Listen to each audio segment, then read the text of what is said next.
আসসালামু আলাইকুম। অবশেষে প্রবাসগামী ভাইদের ভাগ্যের চাকা খুলে গেল। আর লাগছে না তাকামুত সার্টিফিকেট। এখন তাকামুত সার্টিফিকেট ছাড়াই ভিসা স্ট্যাম্পিং হচ্ছে।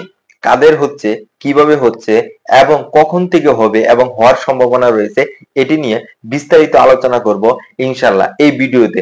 আপনারা ধৈর্য সহকারে এই ভিডিওটি দেখবেন।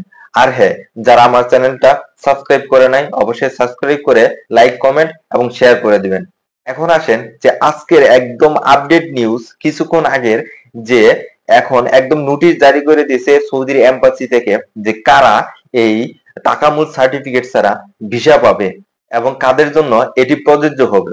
এখন আসেন একদম ইম্পর্টেন্ট কথাটা হচ্ছে, যারা মনে রাখবেন নোটিশটি এমন ভাবে বলা আছে 19 জুনের আগে যারা মুফার জন্য অ্যাপ্লিকেশন করেছিলেন তারা কিন্তু তাকামুল সার্টিফিকেট ছাড়াই কিন্তু এখন ভিসা পেয়ে যাচ্ছেন।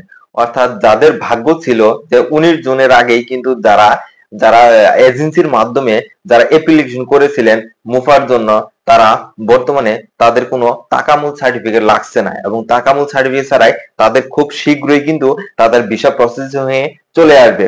কথাই আছে, যদি কপালে থাকে এমনিতেই আসিবে, সেটাই কিন্তু হয়েছে।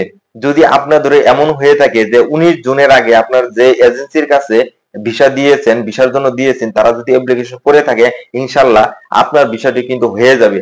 তার মধ্যে লোড এবং আনলোড এবং ক্লিনার বিষয়টা সব থেকে বেশি এবং এটির জন্য কিন্তু একদম পারফেক্ট একটা সময়ে আপনার যদি মুফার জন্য অ্যাপ্লিকেশন করে থাকে তাহলে কিন্তু খুব সময়ে অল্প সময়ের মধ্যে কিন্তু এই বিষয়টা আপনার তাকামুল সার্টিফিকেট ছাড়া হয়ে যাবে। এখন যেহেতু তাকামুল সার্টিফিকেট ছাড়া অন্য কোনো ভিসা স্ট্যাম্পিং হচ্ছে না, অর্থাৎ 19 জুনের পর থেকে কিন্তু কোনো বিষয় আর স্ট্যাম্পিং দিবে না তাকামুল সার্টিফিকেট ছাড়া। আর হ্যাঁ, এই জন্য কিন্তু যারা 19 জুনের আগে ভাগ্যক্রমে অ্যাপ্লিকেশন মুফার জন্য অ্যাপ্লিকেশন করেছিলেন তাদের কিন্তু ভাগ্যটা এমনই যে ভালো, তাদের ভিসাটা কিন্তু তাকামুল সার্টিফিকেটে এর জটিলতা ছাড়াই কিন্তু হয়ে যাচ্ছে। তো বন্ধুরা, ভিডিওটি কেমন লেগেছে, আমি আপনাদের কতটুকু বুঝাতে পেরেছি? তো ভিডিওটা যদি ভালো লাগে অবশ্যই লাইক, কমেন্ট এবং শেয়ার করে দেবেন। এরকম নতুন নতুন বিষয়ের আপডেট পেতে আমাদের সাথে থাকবেন। ধন্যবাদ সবাইকে।